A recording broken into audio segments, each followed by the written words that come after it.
araw mga kabugis, ako muli si Lito at welcome kayo sa aking channel, Marianos Garden.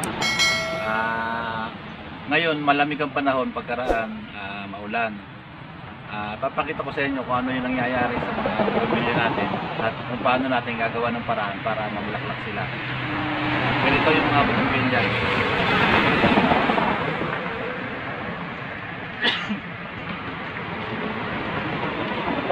Ganito, makita nyo may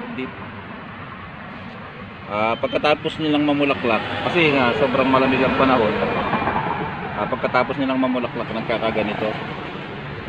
May bulaklak dito, ay pinaka pagkaraniwan pagka namulaklak, nalalanta yung mga dulo na pinagbulaklakan. Para mapabilis natin mapabulaklak agad, nakita nyo ito, dapat tanggalin na natin dito. Hanggang dito lang naman, tira natin yung pinakasariwa. Kaya ganyan, tanggalin na natin yan. Ito naman nangyayari lang kapag malamig ang panahon, pagkaraan maulan pa. Ganito dito sa amin ngayon, maraming nagkakaganito akong bugambilya. Kaya dapat tanggalin na natin itong mga ito. Ito yung pinagbulaklakan naman ito, mga lantana.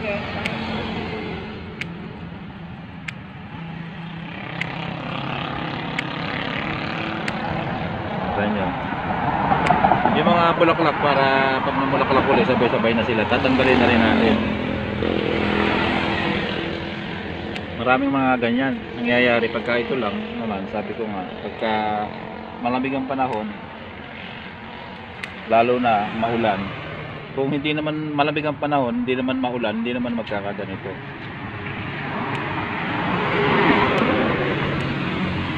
Nakita nyo, natanggal natin. Yung mga dulo-dulo lang naman. Para maparecover natin, i-share ko sa inyo kung paano yung gagawin natin para mapaganda agad natin.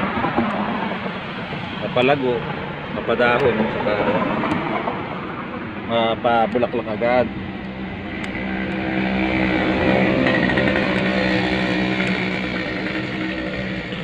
Nakita nyo. Yung mga iba naman, tuyo. Nakita nyo, walang dahon, pero sariwa naman. Kaya yung mga dulo pa rin ang tatanggalin natin. Ayan, dapat dyan, gagawin natin yan. Pauusbukin natin yung dahon niya.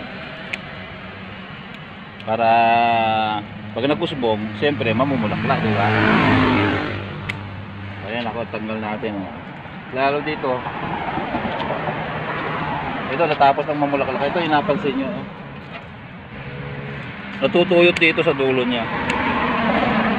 Yung mga dulo lang naman.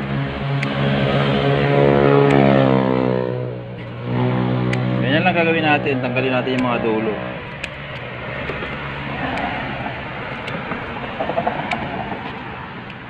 Wala tayong magagawa eh. Maulan ngayon. Pero makita nyo, ayan, nag-uusbong siya pero hindi malusog, di ba? Ayan, hindi siya malusog. Gagawin natin paraan yan para lumusog. Ayan, tanggalin natin yung mga, tanggalin natin lahat yung mga bulaklak. Saka yung mga sanga na lanta, di ba? Ito, marami pa dito. Pagka ganito may mga usbong, huwag nyo na puputulan.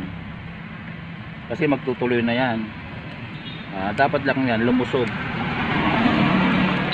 Pero yung mga ganito, tuyot, tanggalin na natin.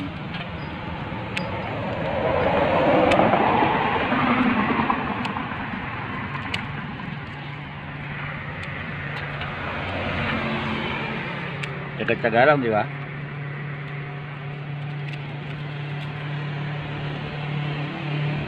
O, ito, natanggal na natin. Pasensya na kayo, maingay dito. Nagilid kami ng highway. Tinik. Natanggal na natin lahat yung mga bulaklak, di ba? Natanggal na rin natin yung mga sanga na, yung mga namatay na sanga. Yung mga natira na yan, mga sariwa na. Ngayon, ang gagawin natin ganito. Dito tayo. Mahalagang mahalaga na lagyan natin ng Gagamitan natin sila ngayon ng urea. Itong urea na to, pampausbong, pampadahon. Yung marami siyang usbong, di ba? Siyempre pag maraming usbong, maraming magiging bulaklak. Ngayon hahaluan natin ng triple 14. Kasi kung panay triple 14 lang, nakita nyo naman na natuyot, walang kadahon-dahon, kailangan natin itong urea. Ito yung paghahaluin natin. Mapansin nyo pala, medyo lamisan dito. Dati punong-puno ng bougainvillea ko dito. Ngayon gumawa kami ng kainan. Ayun dyan. Yung mga pwede magmerienda kayo dito sa amin, ngayon talaga ang gagawin natin. Hindi lang masyado pa na-develop, pero pwede na magmerienda dito sa amin, sa garden, kainan sa garden. Kukuha tayo ng isang kutsara dito para lumago siya, kasi yung wala siyang katahon-dahon, maraming walang dahon, di ba? Namayat. Isang puno lang na ganyan. Ganyan lang karami. Isang dito sa triple 40. Ito urea, pamparami ng usbong, pamparami ng sanga.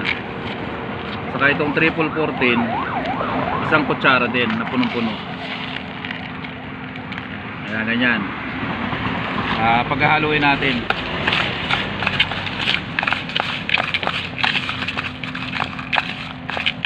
Kakaganyan yung mga bougainvillea kapag sobrang malamig, pagkaraan maulan pa. Hindi nagtatagal yung bulaklak niya, pero dapat mapabulaklak pa rin natin agad-agad. Pag nahalo na natin ng ganyan, ito dalawang kutsara, lalagyan na natin. Tama-tama na isang kutsara, kukunin natin na isang kutsara ng ganyan. Ayan, lalagyan na natin dito. Hati-hatiin natin sa ilalim. Huwag nyo ilalagay sa may puno, sa may gilid lang. Ayan, hati-hati lang dyan. May pot. Dalawa to eh. Ito isang kutsara naman. Hahalo natin. Pasensya na kayo, magulo. Yung mga tricycle, yung mga motor eh, sobrang ingay ng mga. Ayan. Lagyan na natin lahat. Lagyan na natin, sakto din isang kutsara sila. Ngayon, huwag natin kakalimutan na diligan natin.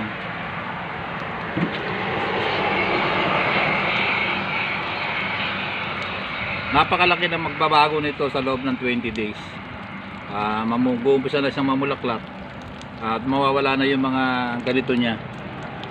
Magkakadahon ng mga yan.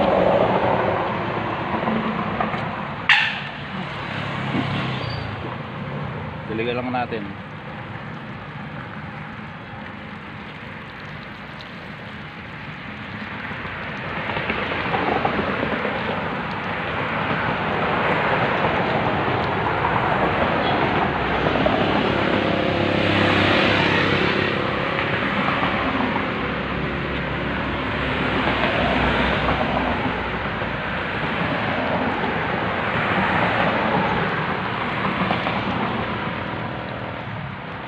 Sa loob ng 25 days magkakaganito.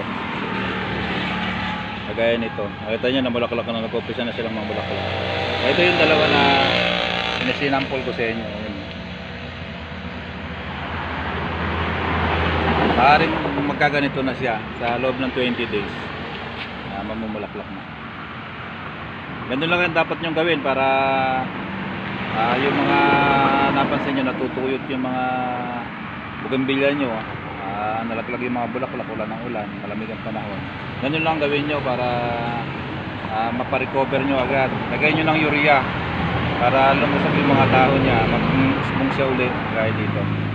Kasi pag nag-usbong yung mga yan, mamumulaklak na. Kasi ito mga trim na to, hindi na yung kagaya na iba na hiwa-hiwala yung mga sanga nya.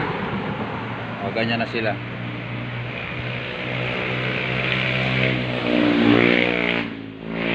Hanggang dito na lang ang video ko ito at yung mga natuto at nagustuhan yung video ko ito, please like, share and subscribe. Pakihit na rin yung notification bell para maging updated kayo sa mga susunod ko pang video.